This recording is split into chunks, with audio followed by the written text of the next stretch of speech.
I'd like to welcome you to the patient information video on prostate brachytherapy. What is brachytherapy? Brachytherapy is radiation treatment where we implant the actual radiation into the prostate to treat the prostate cancer. There's two ways that we do that here at the Windsor Regional Cancer Center.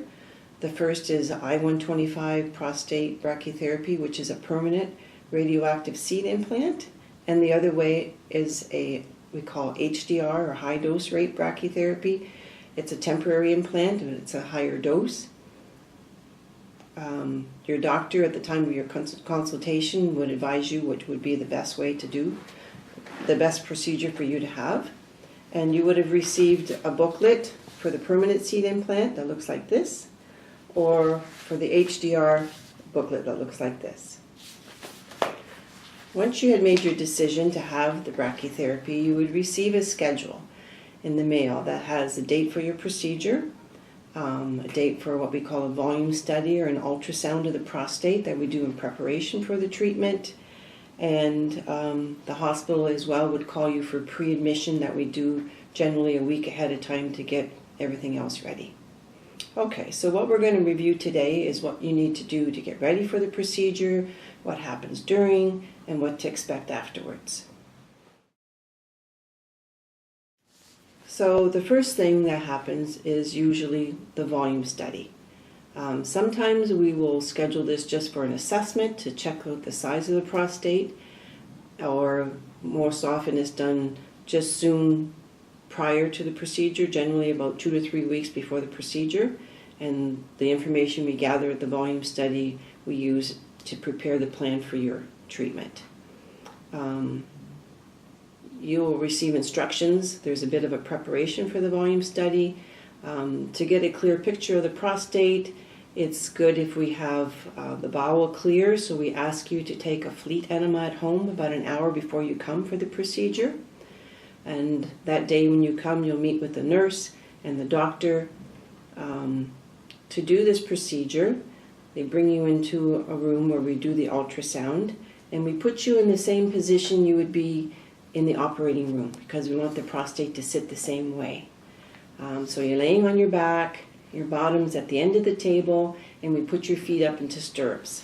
Something like ladies having a baby, but we have you all covered up, okay? And the doctor will do the volume study. So to do this, he will pass the probe into the rectum just a short ways, and after he's getting a good picture on the ultrasound machine, he's going to draw back slowly, and at each spot they take a picture. So there's no needles, there's no biopsies, we're only taking pictures. But when we're finished, there's actually a 3D picture of your prostate in the computer, and they use that information to plan your treatment. They'll decide how many seeds they want to put in, or they'll decide where they want to put them. So for the permanent seeds, they make a plan ahead of time. For the HDR, they have a good picture of the prostate so they know where to place the catheters during the procedure. Sometimes, just before the volume study, the nurse will have to put a catheter in place. If you've never had a catheter before, it's a little bit uncomfortable. It's being passed. Once it's in place, you sometimes have the sensation that you have to pass urine. It only stays in during the ultrasound. The reason we put that in is because the urethra, or the tube that drains the urine out of the bladder, goes right through the middle of the prostate. So when we're planning the treatment, we want to see where that passageway is because we want to protect it. We don't want to put any seeds in there. Okay. Like I say, it only stays in during the procedure. The doctor will remove it after. It's good to drink a lot of fluid. The first couple times you pass urine, you might feel a bit of stinging or burning. It's always done under a sterile procedure, so but with anything, there's always that small chance of infection. So if you found that stinging or burning lasted more than just today, then you call us, and the doctor would decide if you needed some antibiotics or not. But most people say the first couple times they go, they notice a bit of stinging, and after that it's okay. But if you drink some extra fluid, maybe some cranberry juice, you'll find that that's not too bad. Okay, so the ultrasound takes maybe 20 minutes, half an hour. The doctor does the volume study. There also the nurses participates and then one of our radiation therapists. So there's a team that works together. Okay, the volume study generally happens 2 to 3 weeks prior to the procedure. Next will be the pre-admission, and that usually happens in the week prior your brachytherapy. The hospital will call you with that appointment. For that appointment, we ask you to come at the front, check in at the front of the hospital at the main reception desk, and they'll direct you there up to the pre-admission area. Okay. Okay, now if you are on aspirin or blood thinners, we need you to stop your aspirin 2 weeks before the procedure. We don't want you to have any extra bruising from the procedure. And if you're on medications like Coumadin or warfarin or Plavix, sometimes they'll have you stop that more like a few days ahead, but you should check with the doctor that orders that medication for you, and they would advise you the best time to stop. But we do need you to stop those kind of medications prior to the procedure. Okay. So when you come in for pre-admission, you're going to be here for probably a good couple of hours. There's a few things that we need to do that day. They get all the routine paperwork done.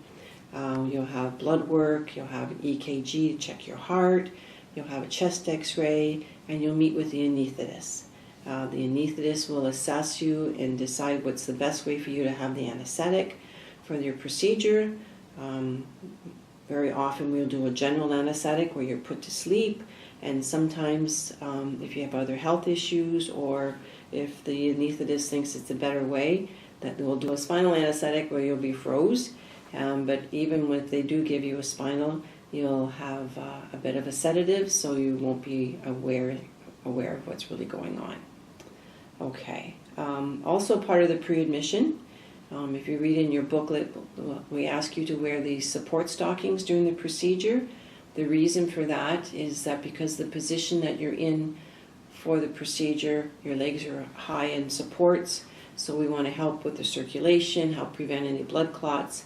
So these support stockings are available for you at the pre-admission. They'll measure you and tell you what size you need, and they have them there for you to buy.